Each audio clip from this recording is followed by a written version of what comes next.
박시영 대표님의 발제를 듣도록 하겠습니다. 네. 아마 이제 쓴소리 좀 하라고 부른 것 같은데. 짧게 부탁드립니다. 저는 혁신 동력이 확보되어 있느냐가 가장 중요한데, 당원들의 관심과 참여는 거의 20년 만에 처음으로 느껴지는 것 같아요. 열린우리당 만들 때 2003년 4년 그때 열기를 최근에 민주당 내에서 다시금 확인을 합니다.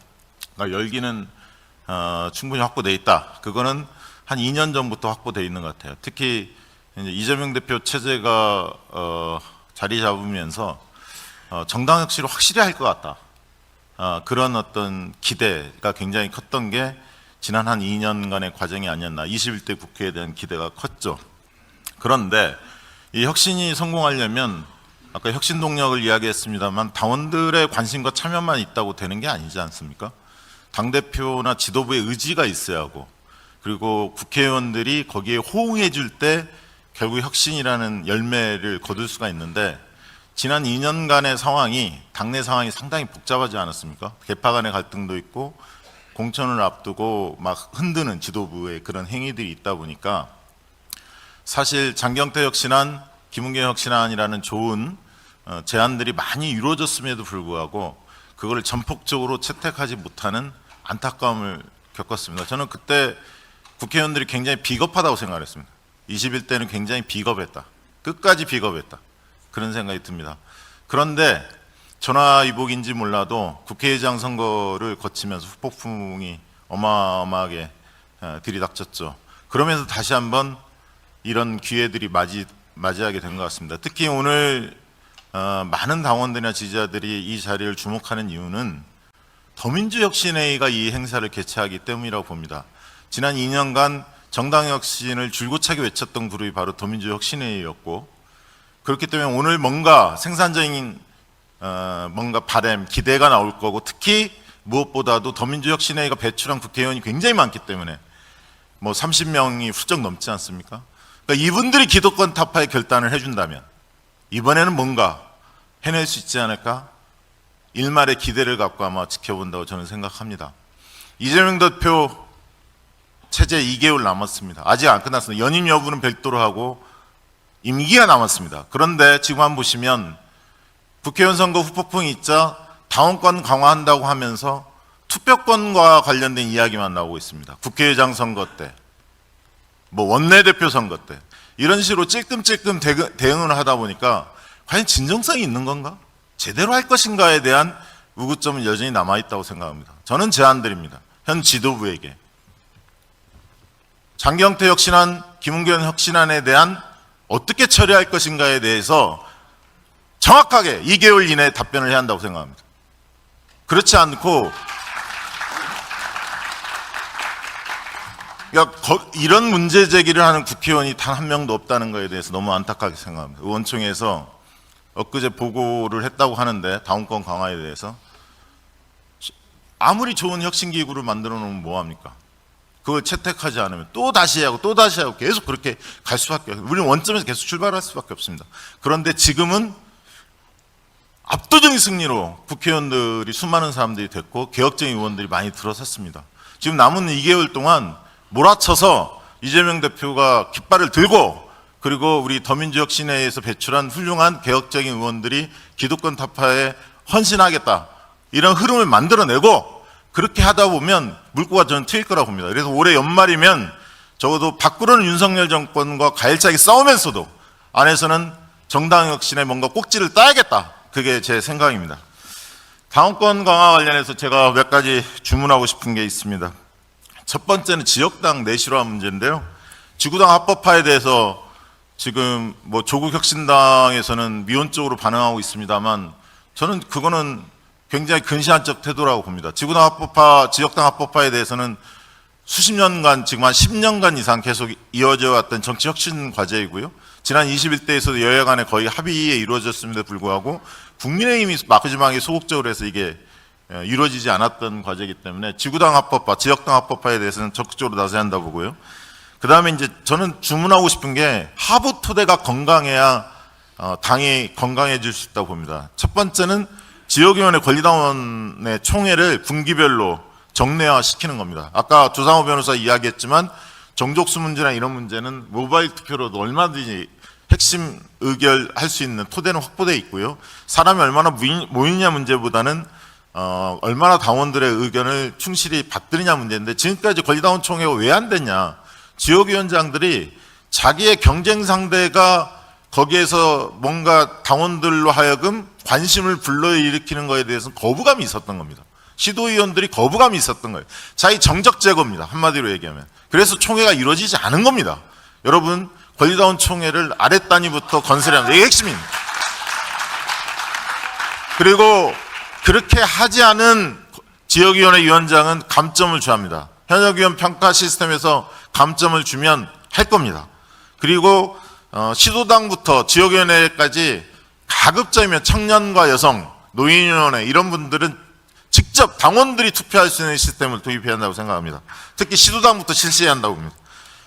그리고 지금 많이 이야기 나오고 있습니다만 선출직 대의원 선출 문제, 이게 잘 안 됩니다. 당원들 3명이 추천을 해야 대의원이 되는데 눈치를 봅니다.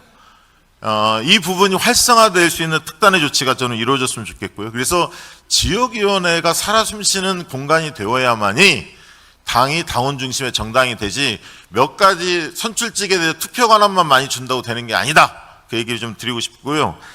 일상적인 당원 의견을 어떻게 반영할 거냐라는 부분에서 저는 제안을 드리고 싶은 게, 첫 번째는 명예당직자 제도입니다. 황희두 대표가 목 놓아 부르짖었습니다. 몇 년 동안. 온라인 대응팀 좀 만들자. 저쪽에 가짜 뉴스를 대응하는 온라인 대응팀을 중앙당에서 만들자. 그렇게 주장했습니다. 반영이 안 되고 있습니다. 지금도 그렇습니다. 온라인 대응팀 지금에 있는 당직자만으로 도저히 대응이 안 됩니다. 당직자 몇 명 안 되거든요. 사실 당직자를 100명 이하로 규제하는 이 선거법도 바꿔야 합니다. 정당법도 바꿔야 한다고 봅니다. 왜냐하면 당원들의 당비로 인해서 지금 민주당은 굉장히 당비가 많거든요. 당직자 얼마든지 늘릴 수가 있습니다. 사실 이건 말이 안 되는 거예요. 회계만 투명하게 하면 되는 겁니다. 근데 무엇보다 저는 명예 당직자를 이야기하고 싶은 게, 온라인 대응팀을 만들면 당직자 한두 명만 배정하더라고. 나머지는 당원들 100명, 1000명 명예직으로 당직자 주면 됩니다. 그분들 열심히 가짜뉴스 이런 것들 발굴하고 제보할 겁니다. 그리고 그런 분들 나중에 열심히 하면 당대표가 1급 포상이라든가 이런 제도를 통해서 그분들의 동기부여와 명예를 지켜주시면 됩니다. 그래서 명예당직자 제도를 적극적으로 운영했으면 좋겠다라는 제안을 좀 드리고 싶고요. 그리고 지난 장경태 혁신안에서 그 얘기 계속해서, 혁신안은 채택은 됐습니다만 지금도 도입이 되고 있는지는 모르겠습니다. 주요 정책 및 현안에 대한 여론조사, 앙케이트, 당원들 대상으로 이거 안 합니다. 이거 돈 드는 거 아닙니다. 여러분, 당원 대상으로 모바일 시스템 우리 다 구축해 있습니다. 그냥 의지만 있으면 돌리면 돼요. 그러면 100만, 200만 이걸 전체로 돌리는 게 아니라 그건 전당원 투표할 때 하는 거고, 당원 여론조사는 뭐 당원 중에 1000명, 2000명 랜덤으로 뽑아서 조사하면 됩니다. 그러면 당원들이 어떤 이슈나 어떤 현안에 대해서 어떤 입장을 가졌는지 국회의원들이 아니면 지도부가 논의할 때 참고하시면 됩니다. 아, 당원들은 종부세 문제에 대해서는 이렇게 생각하는구나. 어떤 문제에 대해서는 어떻게 생각하는구나. 참고하고 그걸 통해서 논의하고, 또 당원들에게 또 설명해야 할 내용들이 있으면 또 충실히 설명해야 할 과제가 있어야겠죠. 이런 것들을 활성화해야 당원과 여의도의 생각에 가깝게 이렇게 거리감을 좁힐 수가 있는 거예요. 그렇지 않고 당원 여론조사는 한 번도 안 하고 앙케이트 조사는 안 하고 있으면 도대체 당원들이 어떻게 생각하는지를 지도부가 잘 모를 수가 있습니다. 의원들이 잘 모를 수가 있습니다. 이거 굉장히 중요하다는 말씀 드리고요. 아까 이제 조상호 변호사도 이야기했지만 당원 소환제 요건을 완화해야 한다. 온라인 투표 허용해야 한다. 이 얘기는 생략하도록 하겠습니다. 많이 이야기 나왔던 부분이고요. 권리당원들의 청원 답변 요건을 완화해야 한다는 주장도 계속 있어 왔던 것이고 결단의 문제인 것 같습니다. 그리고 저는 당원활동 지원을 좀 강조하고 싶습니다. 뭐냐면 250만 당원이기 때문에 생활정치 영역으로 확실히 들어가야 합니다. 그러려면 동호회를 활성화해야 합니다. 근데 민주당이 지금 한번 여러분 그 시도당에서 활동하신 분도 있고 중앙당 이렇게 유심히 보시면 지역위원회 중심의 정당입니다. 민주당은. 시도당, 지구당. 왜? 국회의원들이 다 그렇게 돼 있으니까 포진이. 오른쪽 날개만 쓰고 있습니다. 왼쪽 날개를 절대 못 쓰고 있습니다. 왼쪽 날개는 뭐냐면 각종 동호회를 활성화해 주는 겁니다. 여러분 예를 들면 이런 겁니다. 율동 동호회를 만든다. 그럼 율동 동호회가 전국에서 100명이 관심 있다. 춤추고 이렇게 흥을 돋구는 일을 잘한다. 그런 팀들이 만약에 동호회가 결성된다면 당의 주요 행사 때 그런 분들이 앞에 나와서 흥도 돋구고 얼마든지 그런 분들이 자발적으로 긍지를 가지고 활동할 수 있습니다. 시도당도 마찬가지고. 그 다음에 예를 들면 디자이너 동호회를 구축을 한다. 그럼 웹 디자인에서 실력 있는 사람들이 시도당 현수막 걸 때 그런 분들이 자발적으로 참여해서 훨씬 멋진 디자인 당에 건의할 수 있습니다. 카피라이터 모임 만들 수 있습니다. 이렇듯이 관심 있는 동호회 모임을 얼마든지 활성화할 수 있고 그거를 시도당이나 중앙당, 권역별, 생활 권역별 이런 것들을 많이 만들 수 있습니다. 아까 이기영 배우 왔지만 영화 감상 모임을 만약에 민주당에서 누군가 만들었다. 그러면 이기영, 장동직, 이원종, 과거의 문성은 선배 이런 사람들이 참여하면서 같이 뜻을 같이 하는 사람들이 서로 이야기도 하고 그런 셀럽들이 오면 사람들이 더 적극적으로 참여하기도 하겠죠. 과거 노사모가 바둑동호회를 가동하면서 정말 대선 때 혁혁한 역할을 했습니다. 바둑은 하루에 막 10판, 5판씩 두잖아요. 그러면서 대선 때 상대하고 바둑을 두면서 꼬시는 겁니다. 정치 이야기를 하면서, 대선 이야기를 하면서. 그런 게 바로 동호회의 힘입니다. 근데 가뜩이나 요즘에는 동호회별로 보면 민주당과 국민의힘과의 지지자들 간에 워낙 감정이 격하기 때문에 정치 이야기를 안 하죠. 불분열입니다. 그러나 정치적 생각이 비슷한 사람끼리 동호회를 만들면 훨씬 폭발력을 가질 수 있습니다. 이런 사고를 중앙당이 안 했습니다. 지금까지. 그리고 대선 때 늘 아쉬우니까 협회, 정책협약 맨날 체결한다고 상층 조직과 협약만 체결하고 있어요. 하부 단위에서 일상적으로 당원이 뛸 수 있는 생활하면서 정치활동을 즐겁게 할 수 있는 정치와 놀자 컨셉을 할 수 있는 걸 고민 안 했습니다. 저는 이거는 심각한 문제라고 보고 사무 2부 총장 이런 조직 담당이 이런 지역위원회 못지않게 직능을 담당하는 책임자를 둬야 한다. 이게 이제 장경태 혁신안 할 때도 강조했던 내용입니다. 이거 검토하실 필요가 있다 그렇게 말씀드리고요. 당원 연수도 굉장히 중요하죠. 언제 여러분들이 돈 1,000원, 10,000원 냈는데 제대로 대접받은 적 있습니까? 당에서 투표권 한만 주지 언제 뭐 준 적 있어요? 근데 여전히 당원 연수국 이런 데서는 그동안 어떻게 했습니까? 지역위원회 찾아가서 뭐 박지원 의원, 뭐 정청래 의원 좀 유명한 의원들 모셔서 특강 같은 것만 쭉 하고 다닙니다. 이게 아날로그 시대에 맞는 얘기지 디지털 시대에 맞는 내용입니까? 인터넷 강의 얼마든지 할 수 있습니다. 예를 들면 최근에 전호영 교수님, 박구영 교수님, 유시민 장관 이런 분들 울림 있는 이야기들이 많이 있잖아요.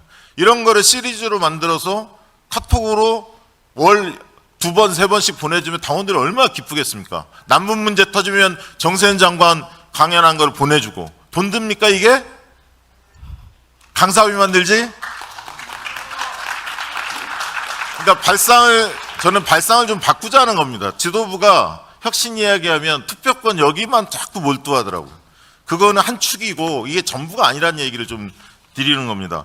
정치학교도 마찬가지입니다. 정치학교 운영할 필요가 있습니다. 최근에 당헌당 UTF에서 보고한 내용을 봤는데요. 장경태 의원께서 잘 정리하셨고 그 얘기는 중복되니까 제가 거론을 하지는 않겠습니다. 굉장히 좋은 내용들이 많이 있고요. 그거는 이제 의원님들이 많이 인식하고 있으니까 논의해서 결정하시면 될 것 같고 공직후보 선출과 관련해서 지난번 총선 과정에서 느꼈던 거 하나만 말씀드립니다.